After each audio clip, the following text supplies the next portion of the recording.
మిత్రులందరికీ నమస్కారం.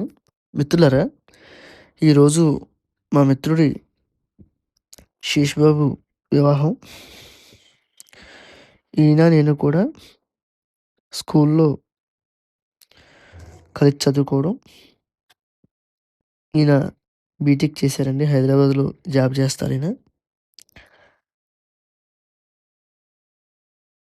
ఈయన వివాహానికి కూడా హాజరవ్వడం. నాతో పాటు మరో మిత్రుడు మేము ముగ్గురం కూడా కలిసి ఉండేవాళ్ళం బాగా. ఈయన వీరగోపి.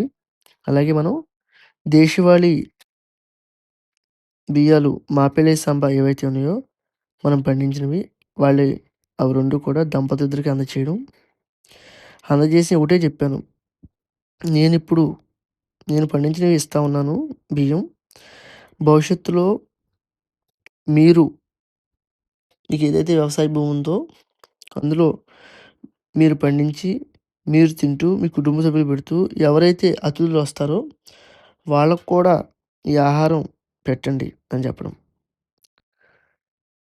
ఎందుకు ఈ మాట ఆయనకి చెప్పానంటే, ఆయన గత 2 సంవత్సరాల నుంచి కూడా మనల్ని బాగా దగ్గర నుంచి చూడటం.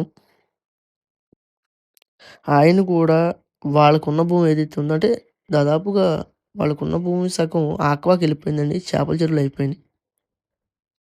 ఇంకా కాస్త భూమి ఉంటే అందులోనే వాళ్ళ నాన్నగారు మామూలుగా కెమికల్ ఫార్మింగే చేయడం. ఈయన మనతో ఎప్పటినుంచో వ్యవసాయం చేద్దామంటే నేను హైదరాబాద్‌లో ఉంటున్నాను. కుదరట్లేదు. దీనికి ప్రత్యేకంగా గోవు ఉండాలా అని మనల్ని 2, 3 సందర్భాల్లో మనల్ని ఆయన అడగడం. నేను ఆయనకి చెప్పాను. మీరు చేసే కుటుంబం కోసం చేసే ఒక అర ఎకరానికైతే అవసరం లేదు. గోమయం, గోమూత్రం నేను ఏర్పాటు చేస్తాను. మీకు ఇబ్బందేమీ లేదండి అని చెప్పడం కూడా జరిగింది. మిత్రులారా, భవిష్యత్తులో ఇలాంటి మిత్రులు వారి కుటుంబాల కోసం ఈ వ్యవసాయంలోకొచ్చి మంచి ఆహారం పండించుకొని వాళ్ళు తింటూ దేశం కోసం, ధర్మం కోసం మంచి పిల్లల్ని కని అదే విజయరామ్ గారు అంటూ ఉంటారు. ఆజానుబాహులు పుట్టాలి. ఇప్పుడు చూస్తే అలాంటి ఆహారం తినేవాళ్ళు లేరు. అలా ఆజానుబాహులు లేరు. అలాంటి ఆజానుబాహులు పుట్టాలి. దీనికోసమే మా తపన, తాపత్రయం అని జెప్పి మన గురువుగారు విజయరామ్ గారు అంటూ ఉంటారు. నేను కూడా దంపతులకు అదే చెప్పాను. భవిష్యత్తును దృష్టిలో పెట్టుకొని మంచి ఆహారం తినే ప్రయత్నం చేయండి.